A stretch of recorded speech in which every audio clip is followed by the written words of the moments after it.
Hello, I'm attorney Dan Marr from the National New Hampshire law firm of Hamilton Kerrigan. I've been practicing law in the state of New Hampshire for approximately 39 years and in the Commonwealth of Massachusetts for approximately 28 to 29 years.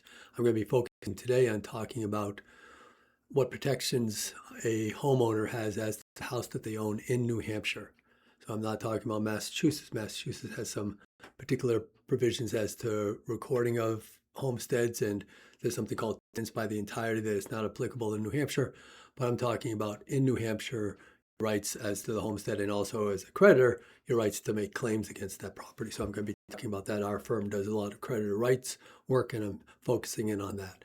So in New Hampshire, and up to the end of last year, we had each homeowner had a $120,000 each homestead exemption. So it didn't apply to real estate taxes, didn't apply to the mortgage. The mortgage, you're waiving your homestead rights. And it didn't apply to when somebody does work on your property, they do what's called a mechanics lien. When they do a mechanics lien, that's also not applicable.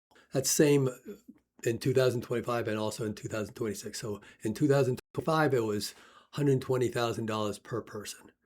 Now, as of January 1st, 2026, that's gone up to $400,000.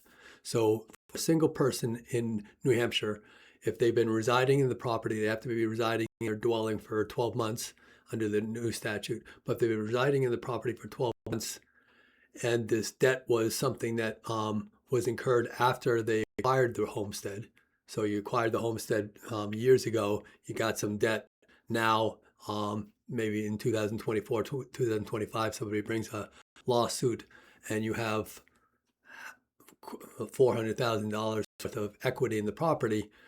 While they probably are going to be able to get the lien on it if they're able to prove it, they're not going to be able to take any of that money. Even if they get a judgment, they're not going to be able to get up to $400,000 of equity in your property. The new statute also says that combined, the husband and wife, is going to be $550,000. So say husband and wife both are obligated under this debt, and there's $600,000 worth of equity in the property after the mortgage, and the creditor comes forward, it's not going to be $400,000 and $400,000 for $800,000 total of equity. No, it's going to be $550,000 under this new statute. And again, this statute hasn't been tested, but I think it's pretty clear on that it says between the husband and wife, the combination of that, it's going to be $550,000. So it's $550,000 for the entire property. It could be a situation where you could have a situation where it's a vacation, not a vacation property. Your brother and sister own the house. So you actually live there and you reside there as your homestead, but you're not a married couple. It's still going to, it looks like the statute still says it's going to be a total of $550,000. That's a lot of equity, of course.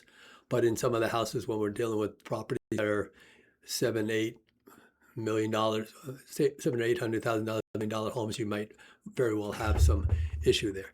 So one other thing that when you're addressing this is we have something called the Fraudulent Transfer Act, where a creditor is obligated to, if they make a transfer of their assets and they do it so that they are cheating a creditor, preventing a creditor from taking property, that might be a problem. So in New Hampshire, sometimes what happens is a husband and wife own a property, their house together, they reside in their house together, and say the wife has a business and she has a restaurant business, and the restaurant business, sometimes restaurants don't work, and if closes it down, if she transfers her homestead interest to her spouse, to her husband, that might be protected under the Uniform Fraudulent Transfer Act.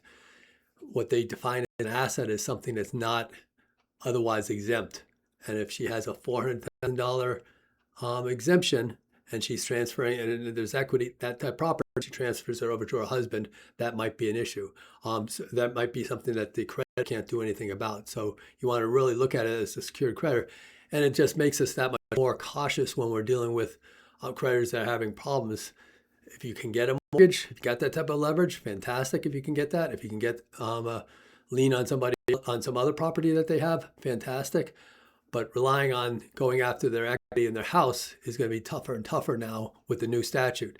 There's also one other provision in the statute as to catastrophic injuries or the end of life injuries, so terminal injury. So a spouse, your spouse goes through some serious treatment, and they rack up a lot of bills. They go to Boston or anywhere else, and there's a lot of bills that are not covered by insurance.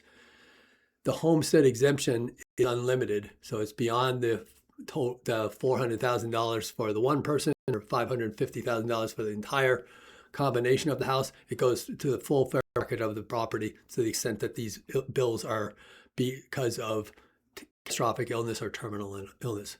So I'm attorney Dan Marr at Hamlin Kerrigan at 603-883-5501. That's 603-883-5501.